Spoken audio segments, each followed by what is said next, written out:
vampire!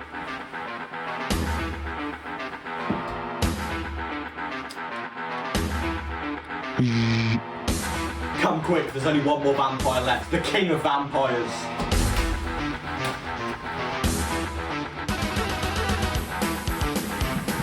Oh my god, it's Norman Reedus! Alright, so this is Blade. It's a trilogy of movies about Wesley Snipes killing vampires and looking damn good while he does it. These movies are based off of the Marvel comics of the same name. Blade 1 was released in 1998 and is the movie we've been taking a look at first, so let's go. The film starts with us following these two people, just having a bit of a drive. Where are we going? It's a surprise, baby. It's not a surprise, mate, you go into a rave, woo! After walking through this big meat freezer, they end up at the rave. This man just awkwardly shuffles about a bit, and then something very scary happens. Blood starts falling from the ceiling, and whenever there's blood, Blade comes to clean it up. He just hates blood. An epic fight ensues, and as you'll see in this video, Blade has really good, well-choreographed fights. They're just really fun to watch, and honestly, I think they're the best things about these movies. Hey, you're right, guys. Sorry I'm late. During that fight scene, Blade stubbed his toe, so he had to go to the hospital to get it looked at. But when he gets to the hospital, he sees a vampire scranning this woman. Motherfucker, are you out of your damn mind? So he deals with him, and then the vampire scurries away. Alright, so I can't find any footage of this scene, so I'm going to have to recreate it. Alright, Whistler, mate, so this woman here, she got scrammed by a vampire. Blade, that ain't ideal, is it, mate? You're just gonna have to kill her then. You what, mate? Shush your noises. Blade, I reckon you just gotta go to your mum's house. I'm sure she can help us. So Blade starts looking for your mum's house. Luckily, he finds someone who knows where it is, and they subtly tell him where he can find it. It's in the freezer. Sorry, mate, I weren't listening. Where is it again? I told you, it's in the fridge! It's in the fridge, way! This movie just loves fridges. This is the second fridge we've been inside. The rave was inside a fridge, and your mum's house is inside a fridge. Aren't fridges just the best? I love fridges. They're so cool. I love refrigerators. Oh my god, that's not your mum. That's a Discord moderator. The Discord moderator was on a call with a bloke called Frost. At first, I got really excited because that's one of my favourite R6 operators, but it turns out it's just some boring vampire bloke. Cue the ominous music. Frost and the Discord moderator have found the spawn egg for the Blood God. The Blood God will make loads of blood appear, and you know what Blade hates the most? Blood. Blade decides to use his torch to show the Discord moderator sunlight. This instantly fries him because he's been living in the fridge for the last 20 years. There is a third fridge, and inside this fridge is this cool little room which is all about the Blood God. Oh my god, it's Blade! A bunch of vampires spawn in randomly, and they start beating up Blade. It's a pretty cool fight, and we're going to watch a bit of it because we're kind of skipping over the fights in this video.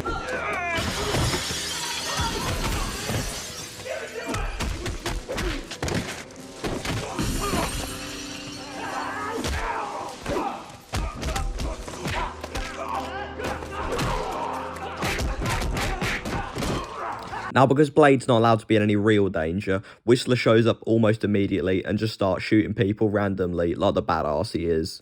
Catch you fuckers at a bad time? An explosion goes off which separates Whistler from Blade while they're trying to escape. Whistler's then probably captured by a vampire. Now what follows is an intense game of Subway Surfers.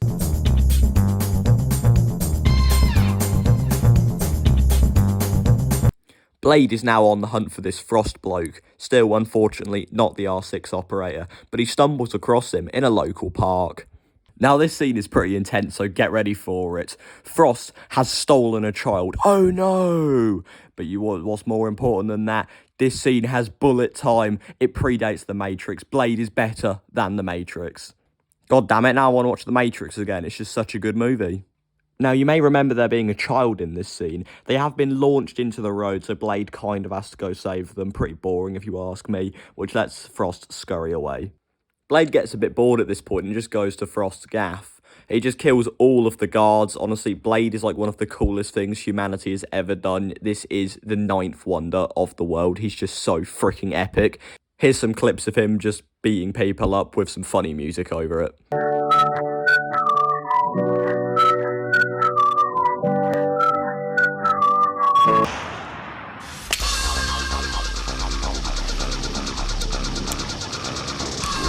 As with all action movies, the last 30 minutes or so is just an absolutely massive scrap, so that's exactly what Blade does. Frost has had enough. He pulls up with his sword, and then Blade and him just have an absolutely huge scrap. It's genuinely really cool. Like, I've said it before, and I'll say it again. The fight scenes in this movie, oh my god, they are epic, and honestly, it's all you're watching these films for. They're just so cool. Blade drops one more epic one-liner on us. Some motherfuckers are always trying to ice skate uphill.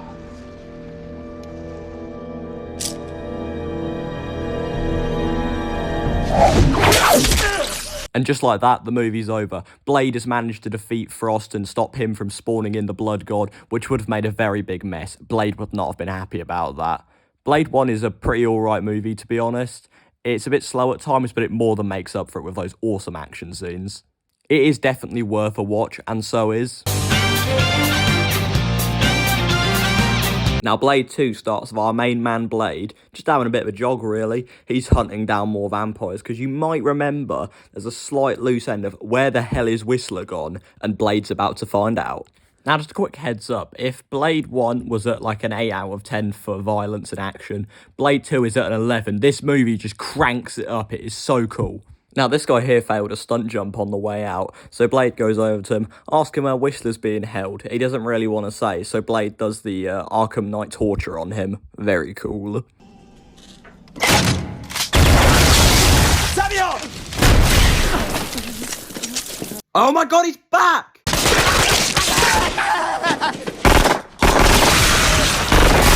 Oh my god, look who it is, our main boy Whistler has returned. When Blade and Whistler get back to the lair, we're introduced to the greatest character in all three of the Blade movies, Scud, mainly known as Norman Reedus, the legend himself. But before we can become best mates with Norman Reedus' character, these two dons appear and start a big scrap. You see, I said how the action in this movie was better. You know what this film also introduced? Quality CGI moments. Here's one now.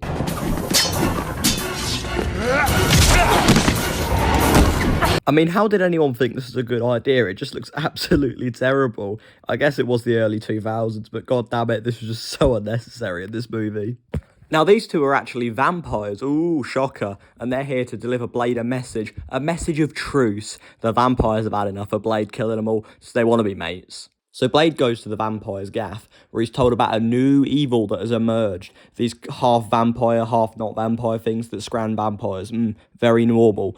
And now Blade's going to be working with this lovely lot to go and deal with the problem. Now, this lovely chap here is Ron Perlman, everyone's favourite actor, and he doesn't like Blade too much. So Blade has a bit of a mess around, and then he sticks an explosive device to the back of Ron Perlman's head. Now you got an explosive device stuck to the back of your head. I literally just said that. Wait, hold up, where are we? Wait, are we really here? We're back at the rave! So everyone splits off into groups to hunt for the anti-vampire things. Oh look, there's one now. Look at that little guy go. And while we're waiting, why don't we just check on what old Norman Reedus is up to? He's tucking into a nice box of Krispy Kreme. Wait, you really got glazed? Get out of here, man. There's so many better choices. Now, I know what you're thinking. It's been a while since I've had a fight scene. You're probably a little bit bored. Well, guess what? There's a big one here. The vampire thingies that want to eat the vampire thingies, mate. They have shown up, and then, oh god, it's a pretty big brawl. But now the real crime here is the fact that they interrupted Norman Reedus scranning his donut.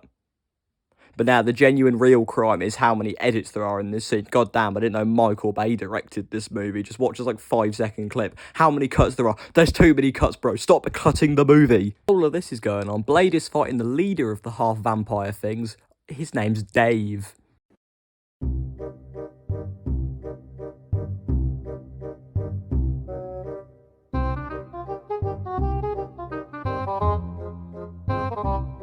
Now, Blade obviously wins this fight, and Dave scurries away. This is like an actual scurry, though. This bro scurries. Now, Dave threatens to dox Blade, and Blade values his online security. No, this isn't a NordVPN advert. Blade just really likes cybersecurity. So Blade gets his gaggle of vampires that he's got left, and they head down to Dave's lair in the sewers.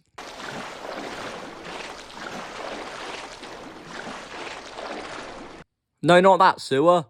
Yep, that's right, that sewer, that's where we are. Now everyone gets jumped by Dave and his crew because guess what? They are in Dave's lair. That is kind of where they live. Everyone runs about, gets chased by him, and they almost get cornered and die until Blade does his funny light trick.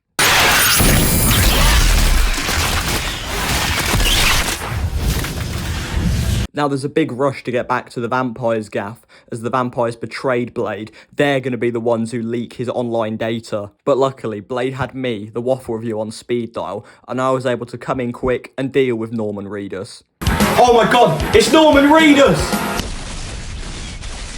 Who'd have thought that Norman Reedus would have been the one working for the vampires? He was the one who had the idea to leak Blade's online data. Now, this film follows the exact same rule as Blade 1. In the last 30 minutes, just an unnecessary amount of action scenes, and that's exactly what this film does. And now it's unfortunately time to say goodbye to the best actor ever, Ron Perlman. Like my daddy said right before he killed my mom, want anything done right, you gotta do it yourself.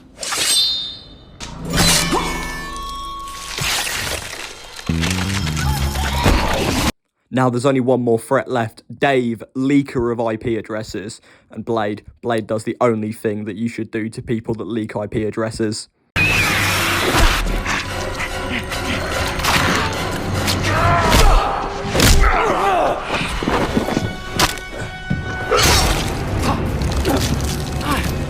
And with that, Blade 2's over.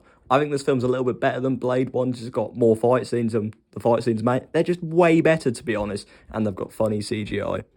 Also, I think getting Blade to team up with the vampires for a new threat is quite an interesting idea, and I think it worked quite well in this movie. But you know what doesn't work well? Honestly, you can tell Blade Trinity is going to be a great movie when Blade 1 and 2 open with some of the coolest action scenes you've ever seen in a movie, and Blade Trinity opens with just some boring generic car chase. Hehe, dab. That's actually a lie, that's not even the opening. Blade Trinity's got one of the most boring, bland, generic openings I've seen in any movie. Literally, look at this. This could be the opening for so many different movies. You see, the start of this movie, Blade's been a naughty boy. You know all the people he's killed? That's finally caught up to him. Such a fun idea to arrest the superhero. Why, man? It's Blade. Blade can't do anything wrong. Now, you probably want to make sure you've got a box of tissues or something around, just something to wipe away the tears, because the saddest fictional character death ever, Whistler, dies. How's about this one? He's got something in his hand! Get out, Blade!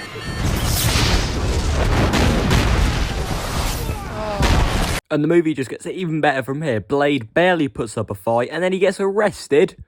Boring. Whoever wrote this movie must have not seen the other Blade movies, because they're just anti-fun. You know what I think would make a great Blade movie? Watching Blade go through the legal system of America. See, Blade's about to be freed, but unfortunately, it's by the worst character in this movie. No, it's not fuck you. It's Ryan Reynolds. Evening, ladies. After being free, Blade's first thing he wants to do is be way cooler than everyone else. Blade then instantly tries to leave the movie. After an intense fight that you don't care about because Blade isn't in it, they manage to escape.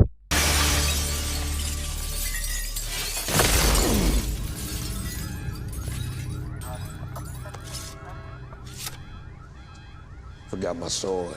See, now we're already a third of the way through this movie, and we haven't even established our main threat of the movie. And guess who it is? It's just a modern Herobrine. They explain his entire backstory as just this weird CGI mess that honestly I've got no clue what's happening, but I don't like it. For a quick summary, they basically just built the Golden Pyramid and bros spawned in. Now enjoy this montage of them trying to find Herobrine. This is the actual editing they used, definitely the song they used as well.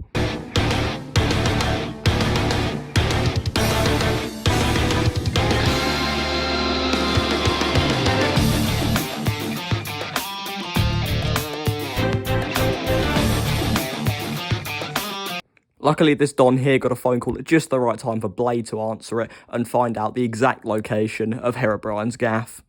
Now, the Blade squad head over to Herobrine's gaff, and what do they find? Oh no! He can shapeshift. This is quite the conundrum. I'm sure he'll remember to use this power again later in the movie. Now, did someone say it's time for an epic chase sequence? No one asked for this ever. You remember when Blade was just about killing vampires and now he's killed like 3 so far? It's just, what happened to Blade? It's so boring, this film. Oi man, he took my Xbox, go get it. Modern Herobrine then tests Blade's catching abilities. He passes, he can catch. Great, another scene I can't find any footage for. Basically, Ryan Reynolds is captured. Ryan Reynolds tries to be funny for a bit, but I'm not going to subject you to any of it because it is absolutely dreadful. I just hope something happens that will free us from looking at Ryan Reynolds any longer.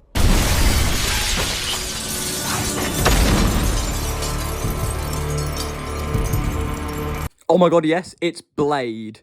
They've all come to free Ryan Reynolds, a very important character in this movie. And guess what?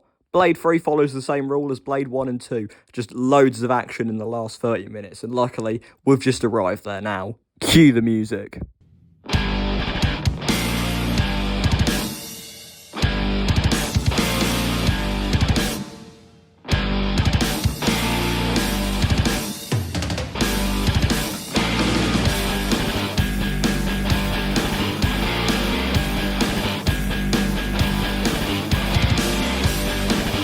Now, you've probably forgotten this character because they haven't really shown up in a while, but the main villain of this movie is still Herobrine, so here he is, bro just shows up for the finale. Ready to die.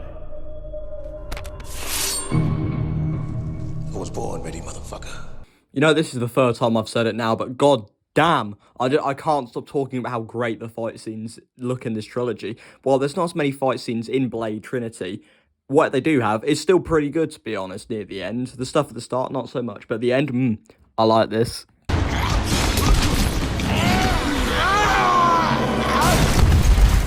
You're right there, this is me. I've tried uploading this video 3-4 times now, just for each section to get copyrighted, so I've had to cut an entire section of the video, so sorry that the ending didn't make any sense, but I can't do anything about it because YouTube's copyright system is broken. With that, Herobrine remembered that he is a creepypasta from 2011, and he sadly dies. And then, great for everyone else, we've just finished Blade Trinity. I'm just going to be honest with what I say about Blade Trinity. There is some enjoyment to get from this movie. Of course, it's from the action scenes, which aren't as good as Blade 1 or 2, and there's not as many of them as Blade 1 or 2, but, you know, they're still enjoyable to watch. Ryan Reynolds, oh my god, he annoys me in this movie. He drops so many one-liners that you just don't need to hear. I've cut him out from this video because goddamn, I don't want to hear him again. I want to save you lot from hearing him, but he says them way too often. It's just really annoying. And then I was joking about saying it was Herobrine. It's Dracula, obviously, but god damn it, he does not feel like he's in this movie that much, and he's really a wasted villain. Blade 4 is set to come out next year, which I've got mixed opinions on the making a fourth one, to be honest. I don't want it to be a repeat of Trinity, and the fact that Wesley Snipes isn't going to be in it at this point, I'm not happy. I say don't make it right now. That's going to be the end of today's look at the Blade trilogy. This video has genuinely taken me 15 hours to make. I did not expect it to take this long, so I'm going to not edit for a few days. I feel like I've earned this one. But if you enjoyed the video, don't forget to drop a like and a subscribe because that'd be greatly appreciated. And if you want to go check them out, I've got an Instagram and a TikTok that you can go find in the link down below. Thanks for watching. Bye!